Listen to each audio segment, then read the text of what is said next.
Welcome to the Sample Chapter Podcast, the show where authors read a sample chapter from one of their books. Here's your host, Jason A. Meiske. Hello, my friends. Jason here. Welcome back to another episode of the Sample Chapter Podcast. And yes, this is the show where authors read a sample chapter from one of their books. And as always, it's a book that you can go right out and pick up from Amazon or wherever it is that's for sale. And this is another one of those weeks where I know you're going to want to go pick this up right away. So stay tuned. It's an exciting book. I got a special guest with me today. Say hi. Hi, Owen. I got my granddaughter Skylie with me today. She's here in the studio hanging out with Papa. And we're just doing our little greetings together. So isn't that right? Yep. I don't know about you guys, but I had... Oh, gosh. It was terrible. You were sick, weren't you? Yeah, you were sick a while back, and then Papa got sick, and I didn't get to go to the Show Me Your Books KC event. Yeah, I know. There's some candy over there. Hang on. So yeah, she was sick, and then I got sick. Oh my gosh, that as if I wasn't sick enough. That made me even sicker yet. I didn't get to make it. I was watching the group photos online. It looks like everybody that came had a wonderful time, lots of good things, and I keep hearing wonderful things about it. So, I can't wait for next year. And all of you out there, all of you authors who attended it, and even if you're not somebody who attended it, but you're interested in maybe coming on the show, anybody out there, go ahead and reach out to me. Well, how do you do that? How do you reach out to Papa? Yeah. On the microphone? That's right, okay. Well, that's one way. Now, actually, if you want to reach out to me on either email, which is samplechapterpodcast@gmail.com, or you can go to my Facebook page, which is Sample Chapter Podcast on Facebook. Go to our Twitter page, send me a DM on there. Any of those methods will work. Reach out to me, let me know who you are and that you'd like to come on the show. Or if you know somebody that you would love to have this person come on the show, you want to recommend them. I've reached out to people before because of a friend's recommendation, and I've yet to be disappointed. I don't think you're going to disappoint me either. If you're an author who is working on that first book, I've been there. All of us authors have been there before. So I encourage you, don't give up. Keep going. Get that book done. And as soon as it's done and you're ready to hit that publish button on Amazon, let me know. And I'll be happy to have you come on the show and tell the world all about your book. I can't wait to hear your book myself, and I believe in you. Well, I guess, Skyler, I should talk about the sponsors, huh? Yeah. All right, so I want to thank our sponsors. You Store All of Warrensburg, Missouri is the absolute fantastic, best place you can go to for self-storage in the Warrensburg area with climate control and a fully fenced-in facility, more than 40 cameras recording 24 hours a day. You won't do any better than You Store All. So check them out online at ustoreall.net. That is the letter USTORALL.net. Check them out and tell them Jason sent you. Hey, I also want to thank Podcast Garden as our host site for this show and many, many others just like us. Very fun shows.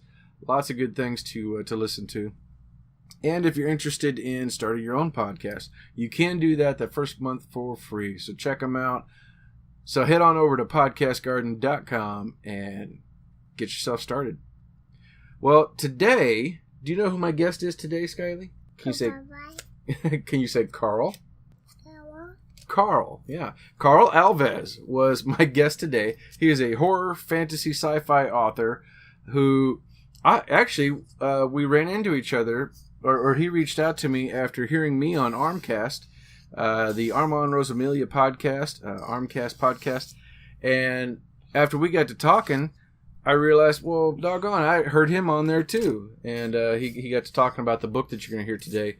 And fantastic guy. And, I don't mind at all spreading a little bit of love out towards Armand because he's got a fantastic show. And I highly recommend you check out both of his shows over on the Project Entertainment Network. Mom. You want Mom? All right. Mom's over there. Yeah, Carl and I we talked for so long. We ended up with, we had a lot in common. And, man, was such a great guy. He's very humble. He loves to talk up his his friends and other authors that he's come across throughout his years of writing. And, just such a fantastic guy. So I highly recommend you check out the links after the show. You're going to love the interview. You're going to love his reading. And, oh my gosh, what an outstanding reading. He's in the middle of getting the Audible done up on his books, and he does a great job himself. So you guys are in for a treat. So I will go ahead and end my portion of it, and we'll get on over to our interview with Carl Alves. So I'll see you guys on the other side. Skyly, are you going to be here? Yeah? All right. We'll tell her bye-bye. Bye-bye.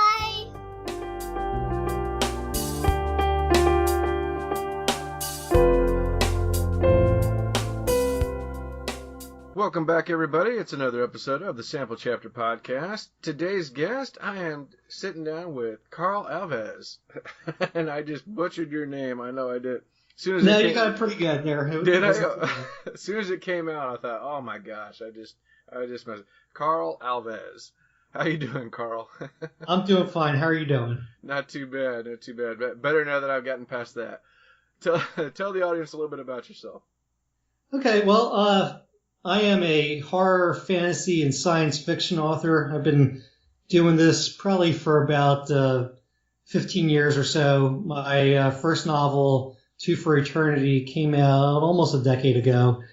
So I've dabbled in various areas of horror, fantasy, and science fiction.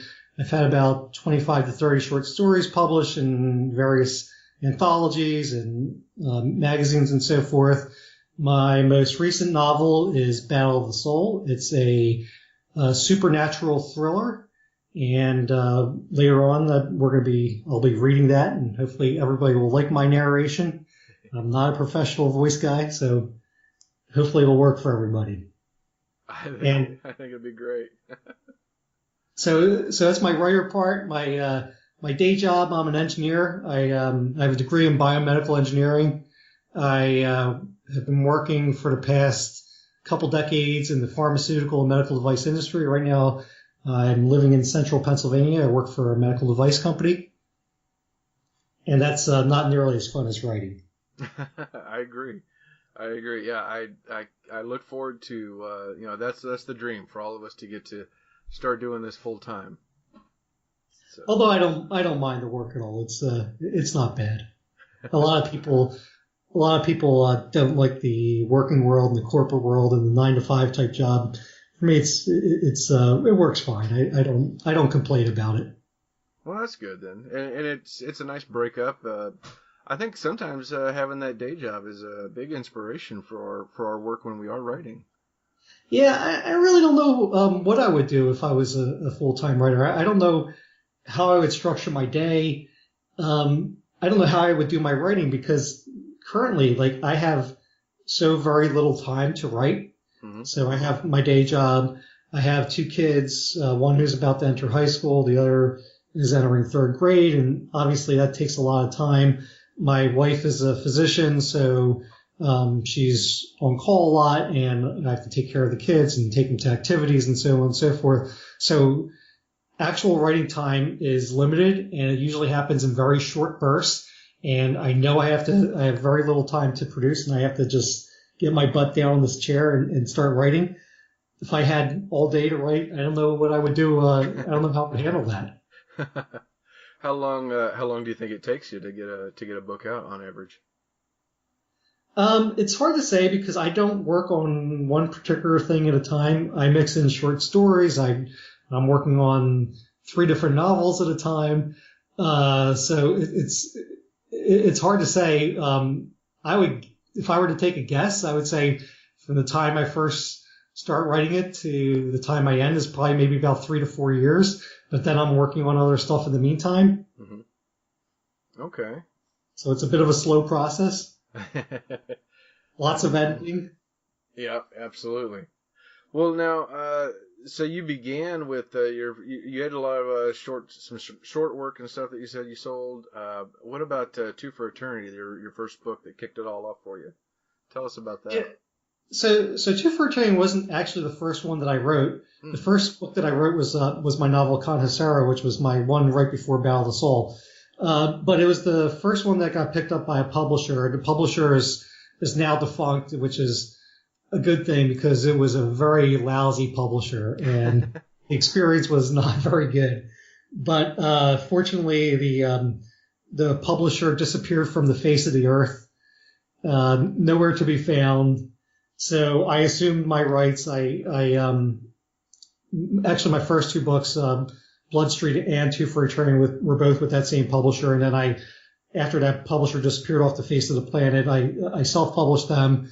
My third one, Reconquest, Mother Earth, that's also, it was with a different publisher.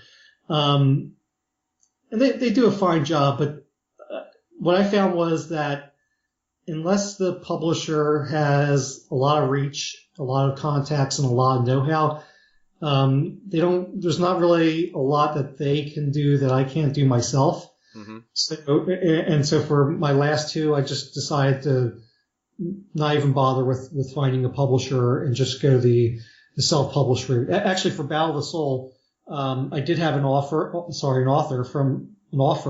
from Damnation Books. But I had heard some not so great things about them from some of their writers. I'm sure they're fine, but I just felt it probably wasn't for me. So I turned the offer down and I wound up self-publishing it. And what I found is that anything that I can't do, I can pay people to do, and I can hire them out. So for this book, I got Keelan Patrick Burke to do the cover. He did a fantastic job. I got Tim Marquitz, who's a friend of mine, who's a great writer. So check out his work. He's a terrific horror and fantasy writer. I got him to do the edits for it. I got him to do the formatting for it. And then the rest of it I kind of did on my own through Amazon. And like I said, unless you have a publisher who can really bring something to the table, that they have contacts and they can get your book to places where you can't go to. These days, you can pretty much do the same or possibly even a better job through self-publishing. Yeah. Oh, I completely agree with you. When I first started this show, I thought, well, I'll just focus on indie writers because they're the ones who need the help. But I quickly found out how naive that was. Speaking with a lot of traditionally published authors who, there's so many of them that are going through little houses. And yeah, we're all in the same book. We're all in the same place where the marketing is up to the author most of the time. And it's up to the author to get the word out, to raise awareness, to try and find speaking engagements or to get something set up. And so right. If you're not really going to get help with the marketing, like the other things, the covers and the edits and the formats, like I know very good people who can do those things. You do a great job with those things, and probably better than the small house publisher is going to do. Mm-hmm. Yeah, I agree. So, and I love the little shout out to your friends. Do they have websites? Probably. I'm not entirely sure. I know Keelan Patrick Burke does. He's also a writer. He's a very good writer too, and he does book covers, and he does some excellent book covers. So check out his website, and you'll see some really cool covers. If you're an author in need of a cover, it's a good place to go. I would recommend his work. And off the air, we were talking about audio, and I've this book, Battle of the Soul, will be coming out in audio hopefully by the end of the year. I have a narrator who's working on it now. His name is Mark Rossman, and he just started, and he's doing a really good job with that. And for me, I love audio in all formats of it. I listen to audiobooks all the time. I have maybe about a 45 to 50 minute commute to work, so I like to listen to books on the way to work. And I think these days, especially with the way our lives are so mobile these days, that's a great way for people to consume, whether it's podcasts, which is what you're doing, or whether it's audio fiction. I think it's a great way for people to consume it, where maybe they don't have the time to sit down and read a book, but they do have the time while they're working, while they're exercising, while they're doing things around the house to listen to a book. Mm-hmm. Yeah, no, I completely agree. I love my audiobooks. I try and read as much as I can, but with my other jobs, I have lots of time where nobody's around, and so I've got plenty of time to, like you said, listen to podcasts or listen to a book. And it's I read or listened to Robert McCammon's Swan Song a while back, and oh my gosh, the narrator, and I don't know his name offhand here, but man, he that guy knew how to get in the characters' heads and give you different voices, and fantastic. It was inspiring, to say the least. Yeah, and with the audio form, the narrator is so pivotal to it, because I've heard some narrators who are terrible and just like it kills the book. And then I've heard narrators who are awesome and who enhance it so much. Now, if the novel itself or the book itself isn't great, then there's only so much a narrator could do. But they can certainly enhance something that's already good, and conversely, they can kill something with terrible narration. So it's key to get a very good narrator. Yeah, absolutely. Well, I hope that works out. I look forward to checking that out when it comes out.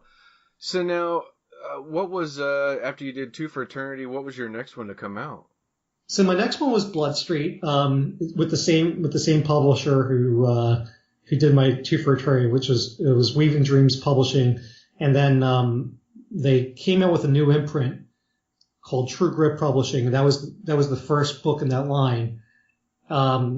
And I thought, oh, cool, they're starting a new imprint just for my book, and things didn't work out so well. But anyway, Blood Street I like to describe it as True Blood meets The Sopranos set in the streets of Philadelphia. So you have vampires and you have mobsters who get into a blood feud, and it takes place in my native Philadelphia. And I made that like as part of the story.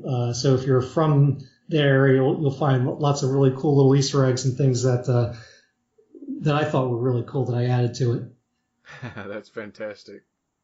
I love it. So you're pretty inspired by where you grew up, your hometown, that kind of area. Where else do you get your inspirations? It's hard to say. I think I get my inspiration through just living. I think as a writer, one of the key things is to be very observant. You got to observe everything, and maybe it's not like the plot idea, but in terms of like characterization, the way people talk, the way people do things, the decisions that they make. And I think so much of it is just, kind of being the wallflower and observing how people do things and how people interact.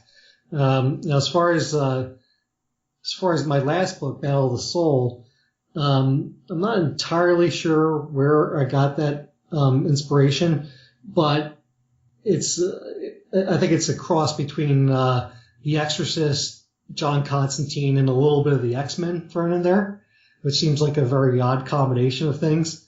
So the story, we'll get into it later. My main character is named Andy Lorenzo, and he's a kid who's just out of high school. He's in his early 20s, and he's kind of a loser in a lot of ways. He's socially awkward.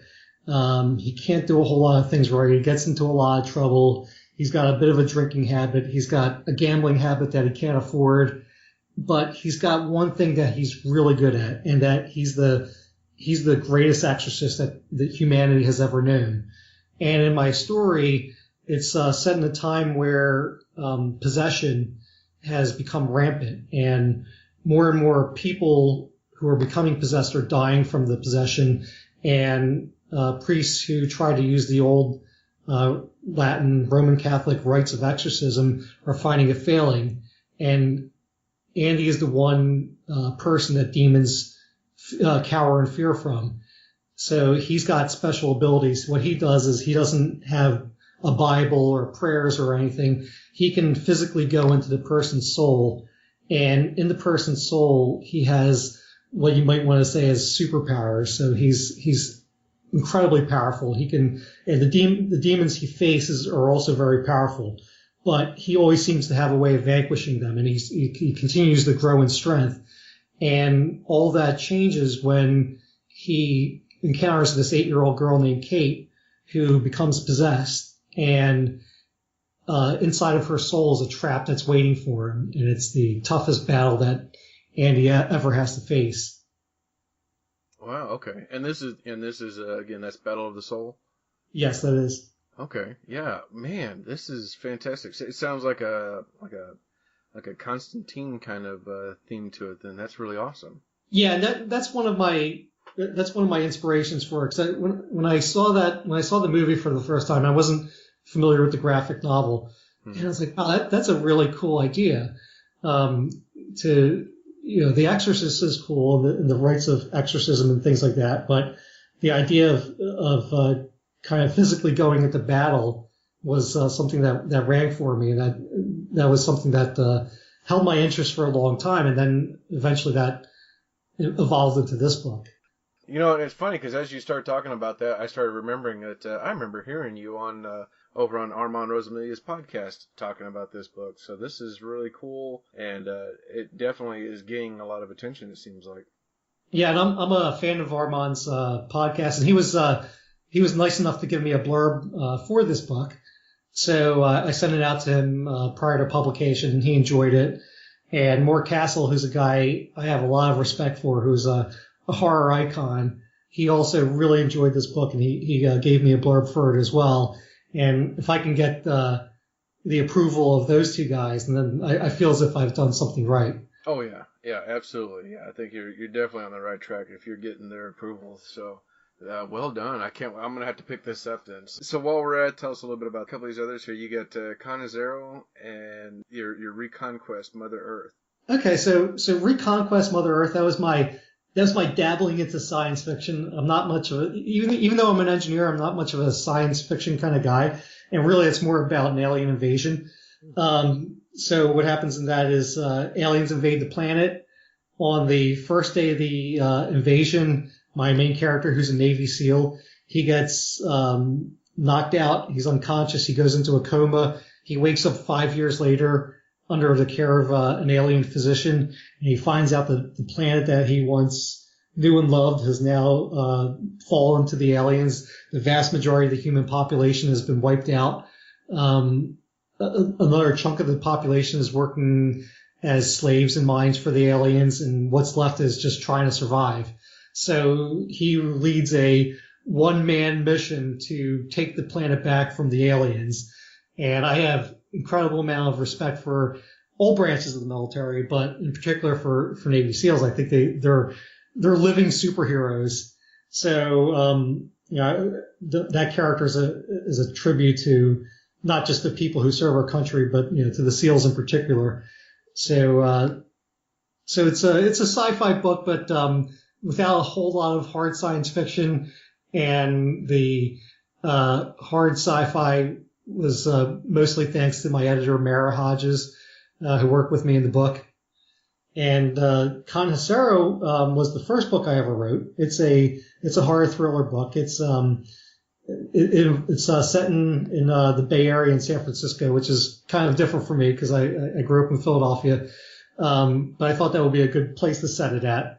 And it's involves a detective who is investigating a series of murders, and all the murders are these bizarre, out of this world kind of stuff that's happening, and without any rhyme or reason, and it leads him down a chase to a voodoo priest who has shape-shifting capabilities. Well, this is really cool. And it's one of the benefits I've got with this show is that a lot of times there's authors and lots of stories that I've never heard of, I've never caught before, even though I'm listening to other podcasts. But so then I'm getting to talk to you, and I'm getting to hear about this, and there's so many of your books that just sound fascinating, and I'm like, oh my gosh, I'm gonna go broke because of the show and all the all these great stories. It's like I just want to snap them all up right away because this is fantastic. And some of these go back to 13, 14, and 16. I mean, this is really cool. What do you got coming up? What are you working on now? So right now I'm working on the audio version of Battle of the Soul. My next novel that's coming out My editor, Tim Marquitz, he edited it for me. It's good. It's called The Invocation, and I'm hoping it's going to be out sometime in 2019. I'm still working through the edits of it, and it involves 4 elementary school age children and a Ouija board and the spirit of a really nasty person who they inadvertently let into our world. Oh, wow. Okay. That sounds pretty cool. So as you can tell, I'm not much of a series writer. I kind of have different ideas and I explore them and I write it and then I'm kind of done with it. So I know a lot of the trend these days is to write series, and it's never really captured my attention to do that. Well, I mean, the thing about series, though, is along with that trend is to put them out as fast as possible. And when you are hardworking blue-collar guys like you and I, that's easier said than done.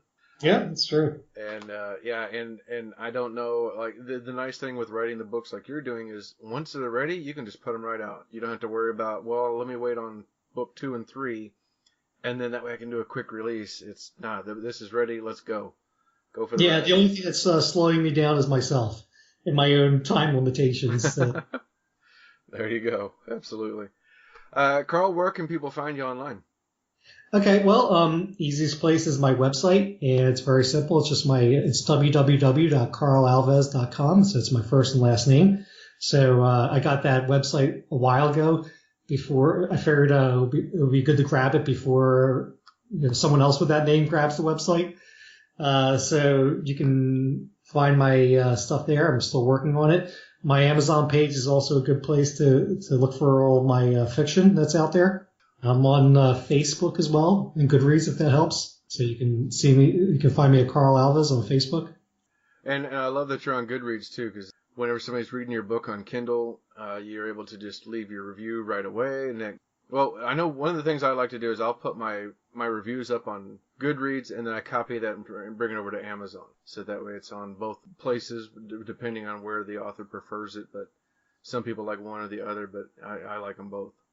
And I also have I forgot to mention, I have a blog that's on my website that I'm pretty active with. So I do movie reviews, I do author interviews, I do book reviews, anything that'll capture my fancy.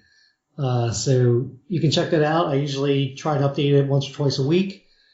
Recently I did an interview with author Dan Padavona, who's a terrific up-and-coming author. And I reviewed his novel Storeberry, so you can give that a look. Okay, and that's on your website? Yeah, www.carlalves.com. There's a blog page that I have set up. Fantastic. Yeah, and that's connected with your Amazon as well. I just saw your the little snippets that come up on here. This is really cool. It's wonderful how everything connects. It's like magic. Absolutely. Carl, I've had a lot of fun. This has been great, and I cannot wait to dive into Battle of the Soul and hear a little bit about that. So, ladies and gentlemen, I'm going to give you over to Carl Alves and Battle of the Soul. I wanted to, instead of starting out the very beginning, the chapter that I'm choosing is, for me, it's kind of like the pivotal chapter because this is the chapter where everything changes, both in the story and for Andy Lorenzo as a character. So I thought this would be a good chapter to read. So without further ado, Chapter 9. Instead of his usual graceful entry into the land of the soul, Andy crashed onto the ground. He jumped to his feet when he realized he had landed on a surface that had the appearance of lava. Christ! The air was cool and crisp, disorienting him since his brain was telling him it should be scorching hot. After moving to solid ground, he scanned the area. It was like he had stepped into one of the 7 circles of hell. All around him were canyons, gulches, and deep outcroppings of molten rock. Lava flowed freely between the crevices of the rough ground. Fireballs shot across the sky. For a while he stood riveted, unable to take his eyes off this blazing inferno. Focus on what you're here for. He had a job to do, a little girl to save. Not just the little girl, but sweet, beautiful Holly's daughter. It wasn't like the stuff could actually hurt him. Just to prove his point, he reached down and touched the lava. He yelped and retracted his hand. Son of a... He stared at his red inflamed hand. Just what was going on here? The physical manifestations of the landscape and environment had never had an effect on him before. He had walked through walls of flame without so much as getting singed in the past. He had to find this girl. Then he could exorcise the demon and be gone. This place freaked him out, and he did not want to spend a moment longer than he had to. He could only imagine how terrified Kate must be. Poor girl. He focused on the area around him using his telescopic vision. He could turn it on and off just by thinking about it. At least this place hadn't dulled his senses. Something far in the distance caught his attention. It was small and had blonde hair. Had to be Kate. She was wandering aimlessly. He cracked his knuckles. It was time to get busy. He ran to her, not able to go as fast as he would like because of the lava. Occasionally he stepped on the flowing black and red substance, scorching his feet. It wasn't enough to disable him, just enough to slow him down. When he got close to the girl, the earth began shaking, causing him to lose his balance. He was running so fast that he stumbled and flew, landing face first into a patch of molten rock. He clenched both fists and screamed. It felt like boiling water had scalded his face. He wiped his face and searched for a stream or a lake that he could dunk his head into, but had no such luck. This place was one big fiery pit. The demon had to be incredibly powerful to control this environment so thoroughly. He got to his feet and ran toward Kate. She screamed. He probably looked like crap after landing on the molten rock and burning his face. Maybe he resembled the demon that tormented her. "It's okay, Kate." He held up his hands, but the gesture did not seem to soothe her hysteria. "Everything is going to be all right. I'm here to help you." As he got closer, her screaming intensified. She was having a nuclear meltdown. He wanted her to stop, but didn't know how. It's not like he was a child psychologist. "My name's Andy. I'm going to get you out of here." He reached for her shoulder, but she shrank away and shrieked louder. The possessed usually reacted so well to him. Nothing was going right in this exorcism. He had to keep her calm. "Kate, your mommy sent me to help you. She's really worried about you." Kate's screaming slowed and eventually stopped. Her entire body shook as she sobbed. It broke his heart to see this little girl in so much pain. "My mommy?" "Yeah, your mommy wants you back, so she sent me to get you. You can trust me. I'm not going to hurt you." Kate trembled. She began sobbing once more. Andy lowered himself so that they were at eye level. "Kate, your mommy's very worried about you. She sent me to save you from the bad guy. I'm going to take care of you." "You can't help me." Andy raised her chin. "Have you ever watched Superman?" Kate nodded, no longer crying. "Well, I'm Superman's big brother. I taught him everything he knows." "But you don't look like Superman. Where's your cape?" Andy smiled. "I'm so good, I don't even need a cape. Now I'm going to take care of the bad guy, and we're going to blow this joint. Got it?" Kate nodded. "I need your help. Tell me where he's at. As soon as I finish him off, we're going to leave, and you'll never come back here again." He ran his fingers through her curly blonde hair. "The bad guy won't hurt you anymore. He's afraid of me. Just show me where he is." Before she could answer, a loud shriek came from behind them. Andy turned, his hands clenched. Andy relaxed his guard at the sight of the purple demon, all thin and wispy and completely harmless to him. "Andy Lorenzo, so nice of you to join us today," Kralek said. "I was wondering when you would arrive." Something didn't smell right. Kralex was a minor demon with a lowercase m. He could dust Kralex without even breaking a sweat. So how the hell could Kralex have caused such havoc, killing Father Christopher in the process? Even those useless old-school Roman Catholic exorcism rites should have expelled this worthless demon. Annie advanced. "You're the one who's been terrorizing this little girl?" Behind him, Kate was saying something, but his focus was on the purple demon, who was so gaunt and looked like a strong wind could blow him away. Kralex grinned. "Do you like my work? I was hoping you would appear." This didn't add up. Kralex should be terrified of him, not invite a confrontation. The last time they had met in the spirit world, he had run away like a scared dog when he had seen Andy. Where did this newfound courage come from? "You killed Father Christopher. He was a friend of mine." Kralex tilted his head and did a theatrical twirl. "Such a shame. Remind me to mourn for him." Andy gritted his teeth. "I'm going to put a whirl of hurt on you like you never felt before." Kralex rubbed his hands with thin, long fingers. "I've experienced much worse. If only you knew." Andy couldn't get over this pathetic little demon's brashness. There was only one thing to do, inflict serious damage on Kralex. With a little luck, he might just be able to permanently erase the demon from existence, so he couldn't inflict any harm on good people like Kate and Father Christopher. Andy held Kate's hand. "Please turn away. I'm going to kill the bad guy." He turned to face Kralex. In the background, Kate yelled, "He's not the bad—" Andy tuned her out, fixing his attention on the demon. He charged, expecting Kralex to take evasive action, but the demon just stood there. Andy grabbed his bony neck. He squeezed it hard and punched the back of Kralex's head. The demon cried out, but Andy showed no mercy. After punching him repeatedly, he choked the demon with both hands. Kralex gasped for breath after Andy let go of him. He probably couldn't kill the demon by asphyxiation, since they weren't built like humans, and even if he could, that would not have been a violent enough death. Andy dragged the demon by the bony spine that protruded from his back. It reminded him of a stegosaurus. Kralex howled as he led him to a large outcropping of semi-molten rock. To the left, just at the surface, blue-black lava flowed. The demon cried out, "Just kill me!" He wasn't defiant anymore. "You're not getting off so easy. I told you I was going to hurt you." Using both hands, Andy grabbed him by his head and hurled him onto the rock. Kralex's back and shoulders crashed into it. He slumped to the ground and whimpered like a beaten dog. Andy bent down and ripped out one of the bony extrusions from his spine, causing Kralex to wail. "You killed someone I cared about, and now you're going to pay. This is for Father Christopher." He picked the demon up by his legs and swung him against the rock. A loud crack echoed. He then dunked Kralex's head into a nearby stream of lava. It wasn't infernally hot, but it would still hurt like a bitch. The demon's dark skin was now ashen. He babbled something incoherent. Andy squeezed his neck. "This is the last time you're ever going to harm a human." He picked him up by the legs. "This is for Kate." He swung Kralex like a baseball bat. A sick thud sounded when the demon hit the rock. His face, shoulders, and neck were horribly misshapen. He once more dunked the demon's head into the lava. Kralex screamed after his head rose above the surface. Andy's anger simmered when he remembered Kate's reaction when he first saw her. He squeezed the demon's skull. "And this is for Holly. She's the most perfect woman I've ever met, and you've caused her so much suffering, you filthy, disgusting creep." He lifted the demon and swung him against a rock. After Kralex dropped to the ground, Andy wanted to dunk his head into the lava once more, but there was no point. He was dead. Andy took a deep breath and wiped the sweat off his brow.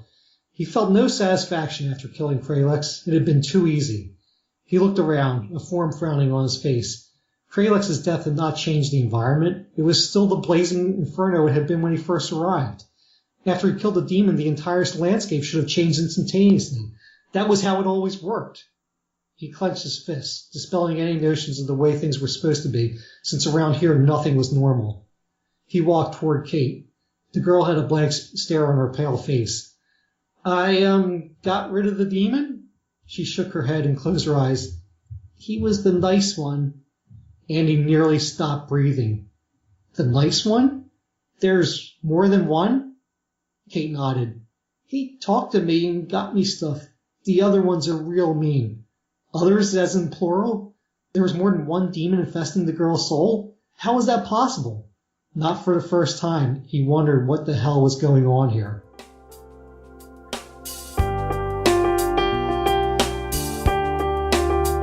And there you have it. That was Carl Alves reading Chapter 9 from Battle of the Soul. Didn't I tell you? He did a fantastic job reading that, didn't he? And it did the character voices and all. I loved it. I told you were going to love it. And I've already picked up a copy of that book. I think you should do the same.